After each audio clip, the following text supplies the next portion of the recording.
She nearly froze on Christmas Eve, until she begged the rancher to let her stay as his wife. The cold that night was sharper than anything Clara had ever felt before. The wind cut through her thin coat as if it were made of paper, biting into her skin and stealing her breath with every step. Snow fell steadily from the dark sky, covering the empty road and erasing her footprints almost as soon as she made them. It was Christmas Eve, but there were no lights, no laughter, no warmth around her, only silence and cold. Clara had been walking for hours, though she had lost all sense of time. Her legs felt heavy, her boots were wet, and her fingers were so numb she could barely feel them anymore. Each breath burned her chest, but she forced herself to keep moving. Stopping meant giving up, and giving up meant the cold would win. She did not plan to be here. Just a day earlier, she had still been in town, hiding her fear behind quiet smiles and polite words. For months, she had lived with worry pressing down on her every moment. Her past followed her like a shadow, angry voices, broken promises, and people who wanted control over her life. She had tried to endure it, hoping things would somehow improve. But that morning, something inside her finally broke. She remembered standing at the small window of the place she had been staying, watching snow begin to fall. The house behind her felt like a trap. The people there had made it clear she owed more than she could ever repay. They spoke calmly, but their words were sharp, filled with threats that left no room for hope. Clara knew that if she stayed, her future would disappear piece by piece.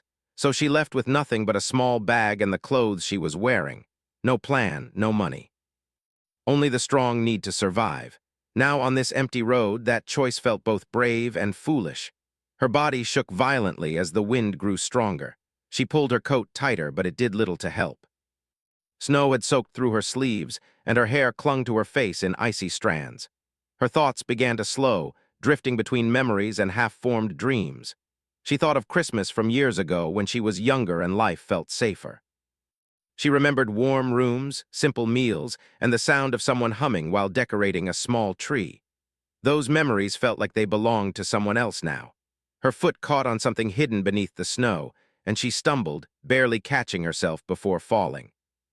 Her heart pounded with fear. She realized then how alone she truly was. There were no cars, no houses nearby, no sign that anyone would come looking for her. Just a little farther, she whispered to herself, though she did not know where she was going. As she walked, her vision blurred. The world seemed quieter, softer, as if the storm itself was fading. That frightened her more than the cold. She had heard stories, how people who froze sometimes felt calm right before everything went dark.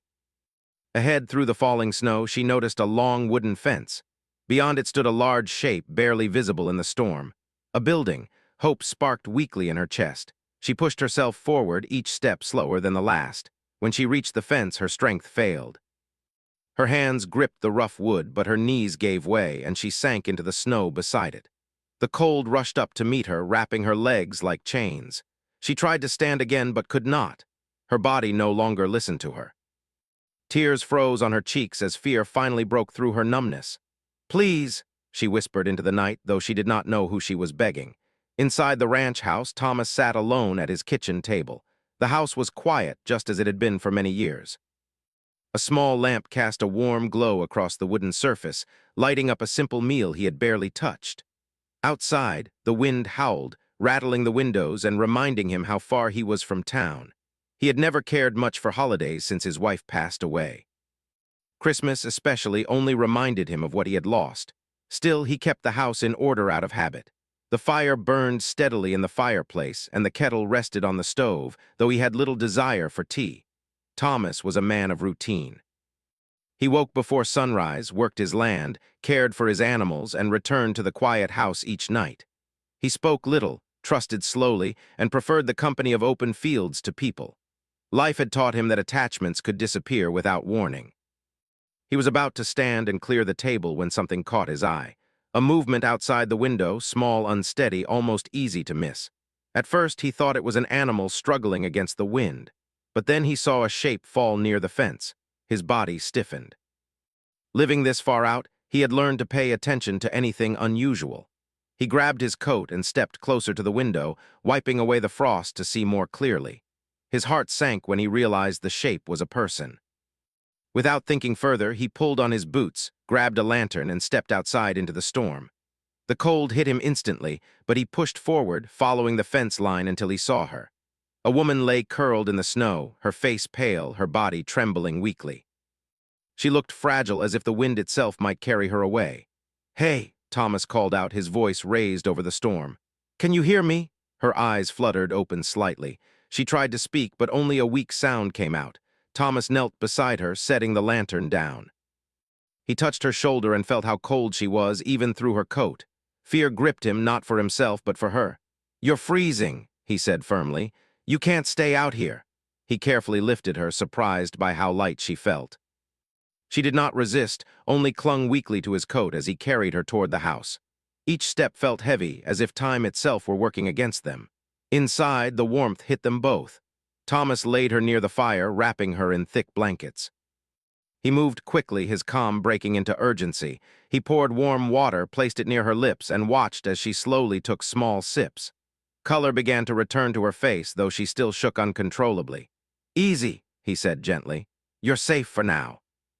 Clara listened to his voice as if from far away. The warmth felt unreal, like a dream she might wake from at any moment. The fire crackled softly, and the smell of wood filled the air. Her eyes opened fully this time, landing on the man kneeling beside her. He looked older than her, with lines of hard work etched into his face. His expression was serious but not unkind. "Thank you," she whispered, her voice barely there. Thomas nodded. "You nearly froze out there. What were you doing on the road in this weather?" She swallowed, her throat dry. Words crowded her mind, but fear held them back. She did not know this man. She did not know what would happen next. I had nowhere else to go," she finally said. Thomas stood and handed her a mug. "Drink this slowly." She obeyed, grateful for the warmth spreading through her hands. As feeling returned, pain followed, sharp and stinging. She winced but did not complain. Thomas watched her carefully. Experience had taught him that people did not wander into storms without reason. He sensed there was more she was not saying. "You can stay the night," he said after a moment, "at least until the storm passes." Relief washed over her, but it was mixed with panic. One night would not be enough. She knew that once daylight came, the danger would return. The people searching for her would not stop just because it was Christmas. As she sat there by the fire, wrapped in blankets, her mind raced. She had escaped the cold, but her future was still uncertain. Outside, the storm continued, but inside, a different kind of storm was building, one that would soon force her to make the most desperate request of her life. And Thomas, standing quietly across the room, had no idea that this Christmas Eve would mark the end of his lonely routine and the beginning of a story neither of them could have imagined. Clara sat by the fire, wrapped in thick blankets that smelled faintly of smoke and pine. For the first time in hours, she felt her body warming up, though the shivering had not completely left her. Her fingers and toes were still numb, but slowly the warmth spread, giving her a small sense of hope. She dared to look up at Thomas, who was busy moving around the room, setting things in order. His movements were steady, careful, and precise, as if every action had been practiced 1,000 times before. Clara noticed the lines of hard work etched into his face, the creases at the corners of his eyes, the strong muscles in his hands. She could tell he was used to labor, to being alone, to taking care of a land that demanded constant attention. And yet here he was, carrying her through a storm she thought would take her. Her chest tightened as gratitude mixed with something deeper, a quiet fear that she might have to ask for more than just shelter. The fire crackled, filling the room with warmth and light. Outside, the storm had not eased. Snow fell relentlessly, blanketing the land in white. Clara could hear the wind pounding against the walls, rattling the windows, and she felt a strange sense of urgency. She was safe for the night, yes, but morning would bring new dangers. People from her past would be looking for her. They would not stop, and she had nowhere else to go. Her mind raced, trying to find a solution, some way to secure her safety. She knew she could not simply leave at dawn, not yet, not until she knew she would survive. And that thought led her to a question she had never dared to consider before. Thomas noticed her silence. He handed her a cup of tea, steam rising gently from it, filling the room with the comforting aroma. "Here," he said. "Drink slowly, you need to warm up." Clara nodded and took the mug with both hands. She let the warmth seep into her fingers, her palms, and her chest. She took a careful sip, savoring it, knowing that she had not tasted comfort like this in a long time. Her lips curved into the faintest of smiles, and for a moment she let herself relax. Then the fear returned. Tomorrow, or even in a few hours, she might be forced to leave this safe place. She could feel panic rising, but she pushed it down. She had to be careful. She had to think, and then almost without realizing it, the words left her mouth. Can I stay?" she asked, her voice trembling. Thomas paused. He was moving toward the fireplace, arranging logs when he turned to look at her. His brow furrowed slightly. Stay. For how long? Clara hesitated, her heart racing. She had not planned to speak these words aloud, but the urgency in her chest made it impossible to keep silent. I don't have anywhere else, not really. And people, they'll come looking for me. Her voice shook, but she forced herself to continue. Please, can I stay, just until I'm safe? Thomas studied her carefully. He had lived a long time, seen people struggle, seen fear and desperation in many forms. But there was something different in Clara's eyes, something raw, honest, and almost childlike. She was not asking for charity. She was asking for survival. And survival, he knew, sometimes required choices that were uncomfortable. I don't know, he said finally, his voice low but steady. I can let you stay for the night, that's safe, that's reasonable. Beyond that, I don't decide for you and you don't decide for me. Clara's hands tightened around the mug. She knew she could not risk a simple night's stay. Not when the danger waiting for her outside was relentless. She swallowed hard, her mind racing through all possibilities, trying to find a way to make him understand her need. And then she made a decision, a bold, desperate decision that she never thought she would make in her life. I can't leave, she said quietly, her eyes filled with tears, not just from the cold but from fear. If I go back out there, they'll find me, I won't survive. Please let me stay, as your wife.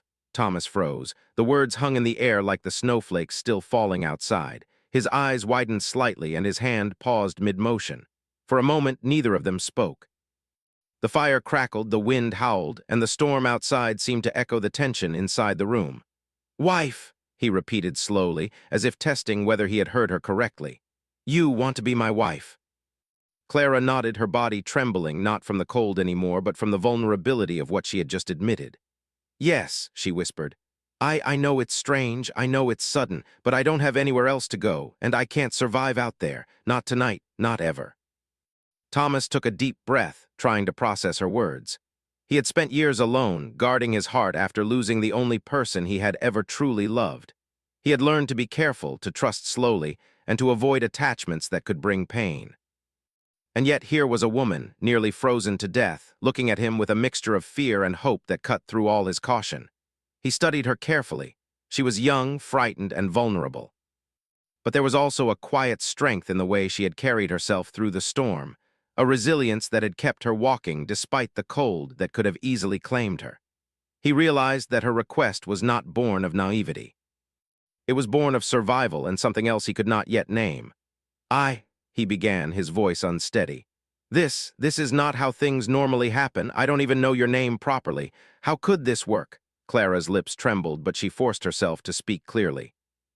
My name is Clara. I don't have anything else. Please, I'm not asking for forever. I just need a safe place tonight.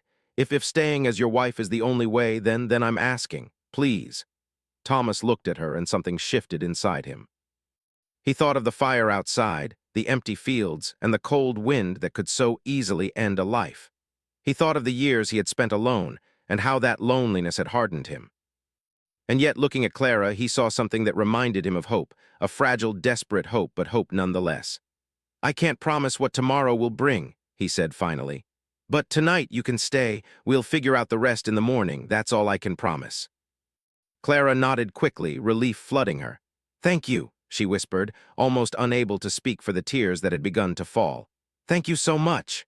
Thomas nodded and returned to the fireplace, arranging the logs carefully. He placed another blanket over her shoulders, making sure she was as warm as possible. Get some rest, he said gently. You need it. Tomorrow we'll talk more. Clara lay back, letting the warmth seep into her body. For the first time in hours, she allowed herself to breathe fully, to relax even slightly. The fear was still there, lingering in the back of her mind, but it was quieted for now. She closed her eyes and listened to the fire crackle, listening to the storm outside, and slowly exhaustion claimed her. As she drifted toward sleep, she thought about the strange turn her life had taken. One day she had been alone, frightened, and lost. The next, she had a roof over her head, warmth, and someone who had listened to her plea without judgment. It was almost impossible to believe, yet it was real. Thomas, meanwhile, sat in his chair, watching her sleep for a few moments before turning back to the fire. His mind was racing, too. He had never imagined that his quiet Christmas Eve would bring someone into his home under such unusual circumstances. A stranger asking to be his wife? It was almost unbelievable. Yet he could not deny the pull he felt, the need to protect her, to keep her safe, to ensure she survived the night. Outside, the snow continued to fall, thick and heavy. The wind screamed through the trees, rattling the windows and pressing against the walls. But inside, the house was warm and quiet, a fragile island of safety in the middle of the storm. Hours passed, and Clara slept, breathing slowly and evenly. Thomas remained alert, listening for any signs of trouble, his thoughts alternating between caution and curiosity. He knew the night was only the beginning. The real challenges would come tomorrow when the storm ended and the world outside returned. But for now, there was warmth, safety, and a fragile trust forming between them. Two strangers brought together by a winter storm, by desperation, and by the courage to ask for something unimaginable. And as the night stretched on, the fire crackled, the snow fell, and the first threads of a bond, tentative, fragile, and full of possibilities, began to form. Clara had asked the impossible, and Thomas had granted it. What the future held, neither of them could know. But for one night at least, the cold and fear had been pushed back, replaced by warmth, light, and the beginning of something neither could have anticipated. Morning came slowly over the ranch, pale light filtering through the frost-covered windows. Clara woke to the soft crackle of the fire and the faint sound of Thomas moving about the kitchen. The warmth of the blankets had not completely left her, but she could feel the aches in her muscles from the cold night outdoors. Her body shivered occasionally, not from the cold anymore, but from exhaustion and the tension she had carried for so long. She sat up carefully, glancing around the room. Everything seemed larger and brighter in daylight. The wooden walls, the sturdy furniture, the kitchen with its simple tools. The reality of where she was began to sink in. Last night she had been on the verge of freezing, and now she was safe inside a home that felt solid and protective. Her heart swelled with gratitude, but the fear was still there, gnawing at the edges of her thoughts. The storm had passed, but the world outside could still be cruel. Thomas noticed her stirring and came over, carrying a cup of hot coffee for himself and another small mug for her, filled with warm tea. "Morning," he said, his voice low and steady. "You slept well." Clara nodded, accepting the mug. The warmth in her hands seemed to spread through her whole body. She sipped the tea slowly, letting it calm her nerves and clear her mind. "Yes," she said softly. "Thank you." Thomas hesitated for a moment, then spoke carefully. "About last night, your request. You know this isn't normal. You don't just ask someone to marry you because you're scared, and I don't know if I'm ready for something like that." Clara's heart sank. She had expected resistance, of course, but hearing it aloud still made her stomach twist. "I know," she said quietly. "I know it's strange, but I had no other choice. I couldn't go back. They would have found me. I don't want to think about it." Her voice broke slightly, and she looked down at her hands. "I'm asking for safety, not love, not yet." Thomas studied her, his expression softening. He had lived alone for years, and he knew that desperation could make people do unusual things. But he could also see the truth in her eyes. This wasn't a trick, a lie, or a game.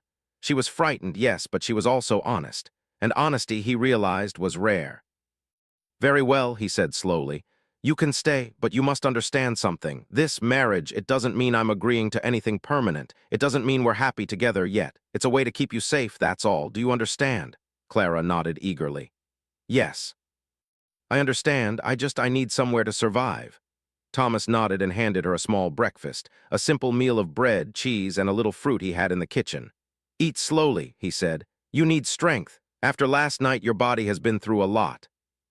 As Clara ate, she noticed the rhythm of the ranch, Thomas moving quietly, caring for small tasks, checking the animals outside through the window. She saw the respect and love he had for his land, for the life he had built.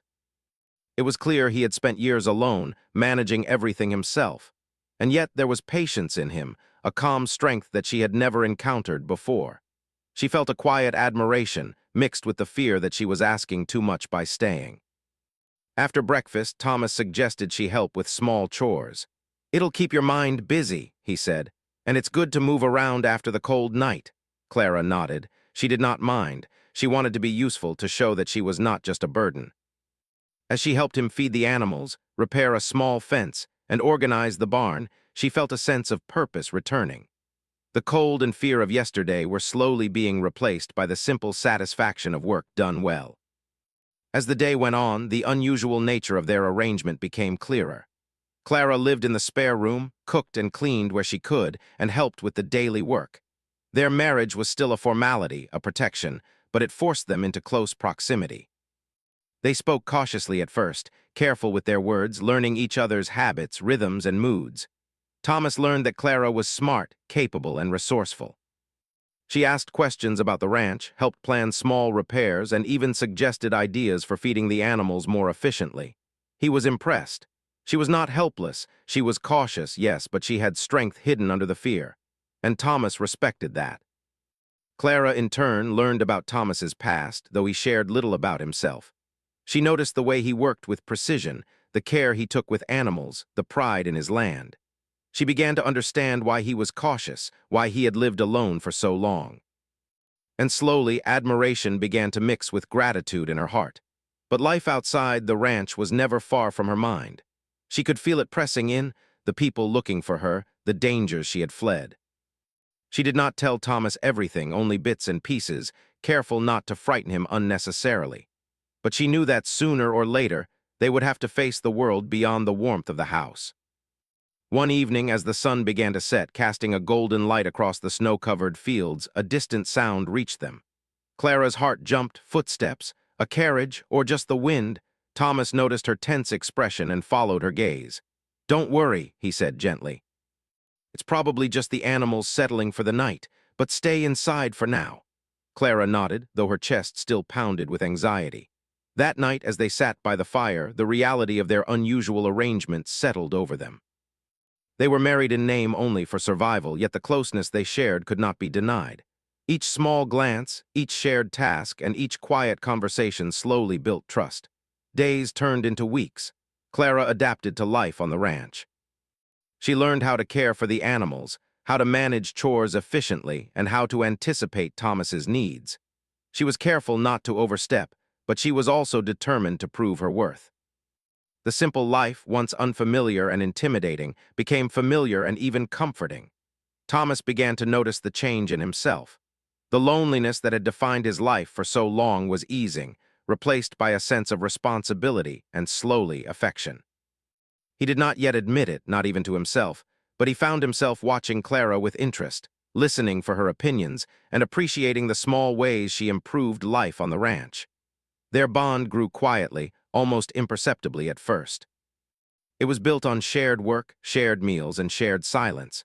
But it was also built on trust, the trust that she would not run, that he would protect, that they could rely on each other in small and meaningful ways. One afternoon, Clara was in the barn repairing a small gate when she heard a distant voice calling.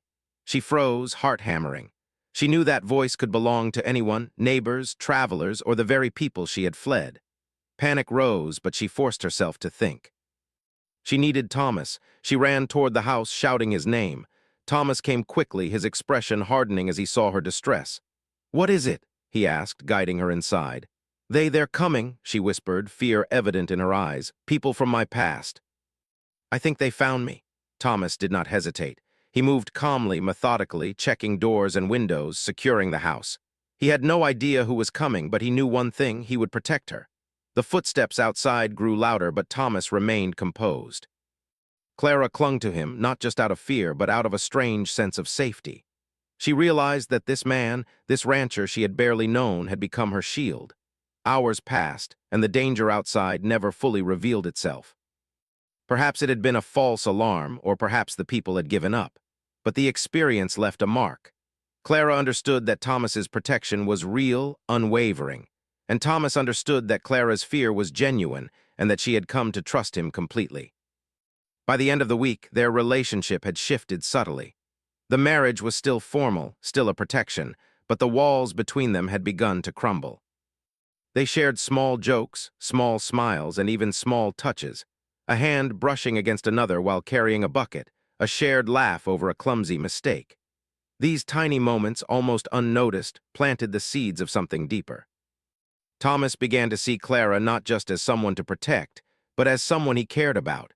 Her presence, once an unusual responsibility, had become a comfort. And Clara, in turn, began to see that Thomas was not just a strong, distant figure, but a man with a heart capable of warmth, kindness, and perhaps love. The weeks that followed were filled with routine, but also discovery. They learned about each other's habits, preferences, and strengths. They navigated chores, the weather, and the challenges of ranch life together. Slowly, the marriage of survival became something more, a partnership built on trust, respect, and shared experience. Clara realized that she no longer stayed simply to survive. She stayed because she wanted to be part of this life, to belong, and to grow alongside someone who had saved her when she had no one else. Thomas realized that he no longer simply protected Clara out of duty. He did so because he cared deeply for her, because her presence had brought warmth and meaning back into his life. The snow melted, the days grew longer, and life on the ranch continued. But the bond formed during that desperate Christmas Eve night remained. What began as survival had blossomed into trust, understanding, and the first hints of love. Both Clara and Thomas knew that the challenges of the outside world would return someday. But for now, they had each other, and that was enough. Spring arrived slowly on the ranch, bringing longer days, warmer sunlight, and a promise of new beginnings. The snow that had blanketed the fields for months melted into gentle streams, nourishing the land and reviving life in every corner of the property.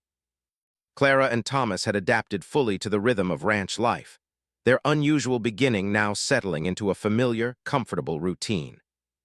But the bond that had formed between them during that cold Christmas night had grown into something much deeper, something neither of them had expected. Clara moved through the morning chores with ease. She fed the animals, checked the fences, and carried water to the barn.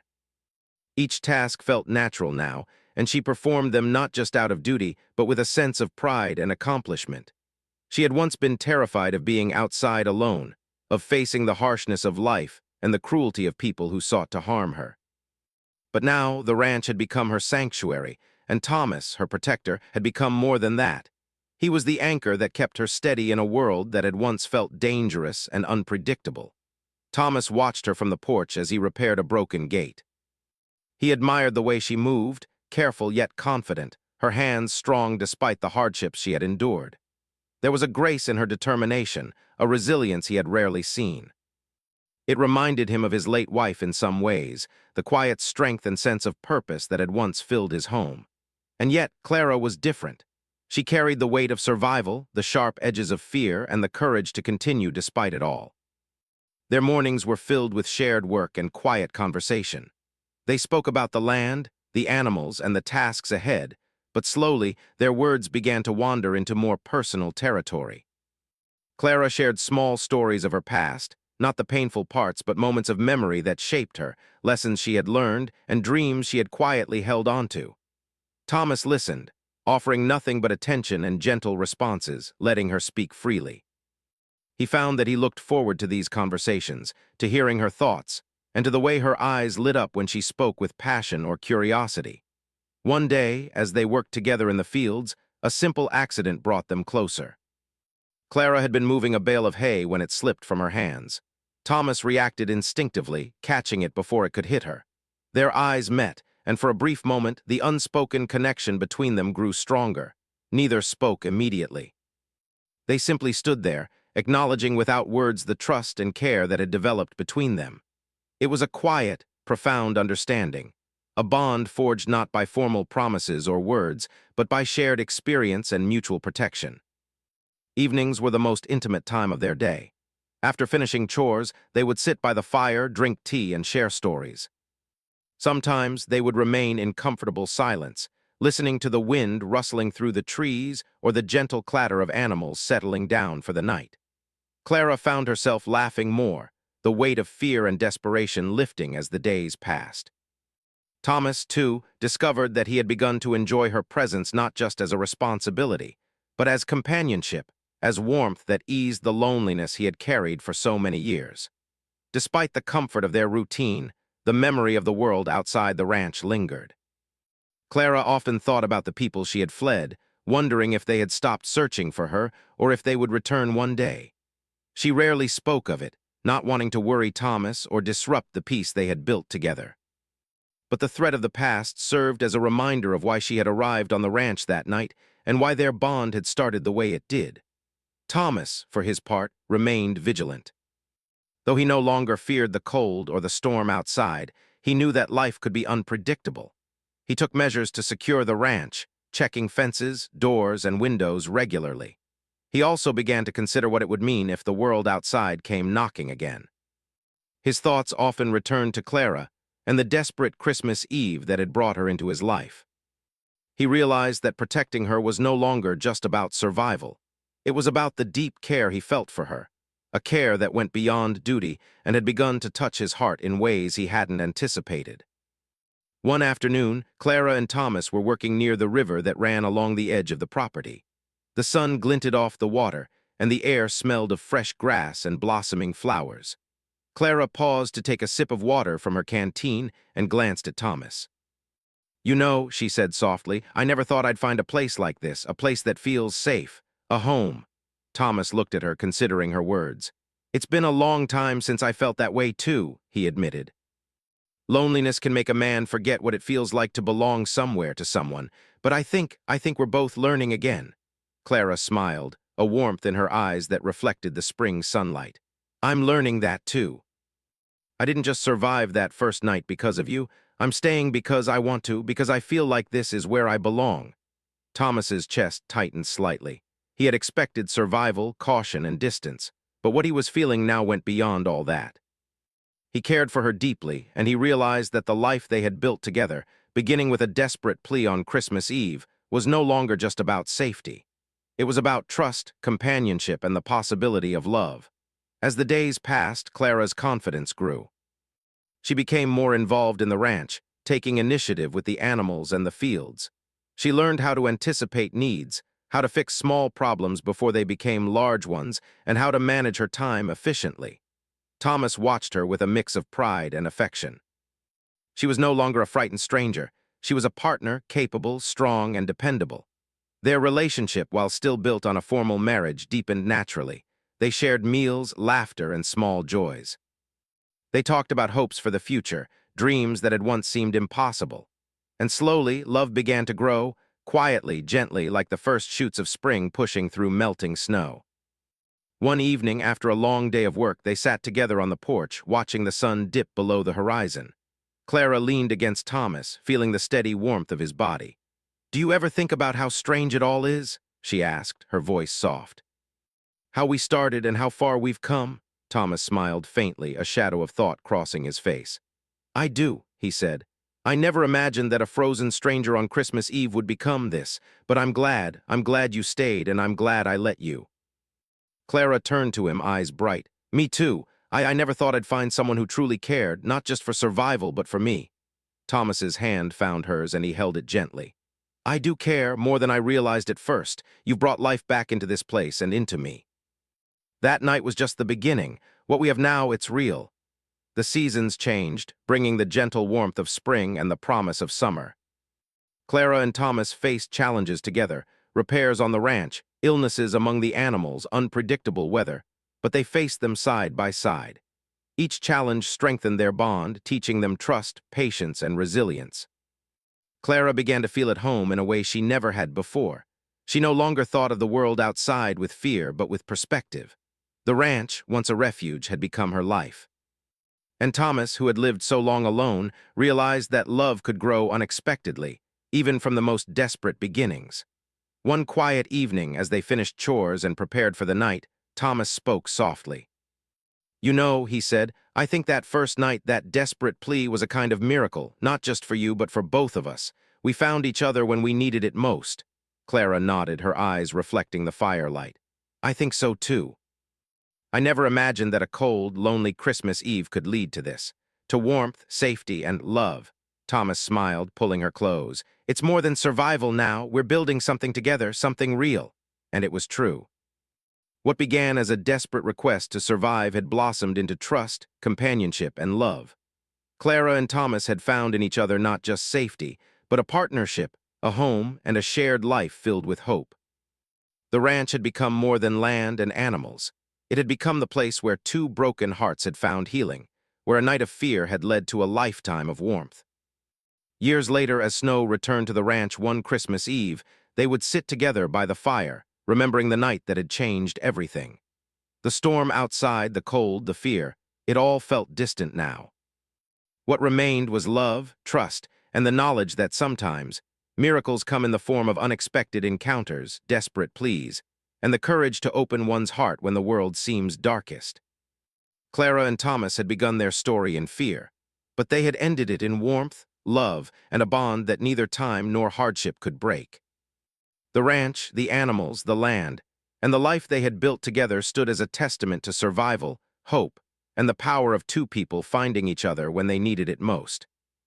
And so, the Christmas that had begun with fear and desperation ended with a home filled with light, warmth, and the promise of many more seasons shared together.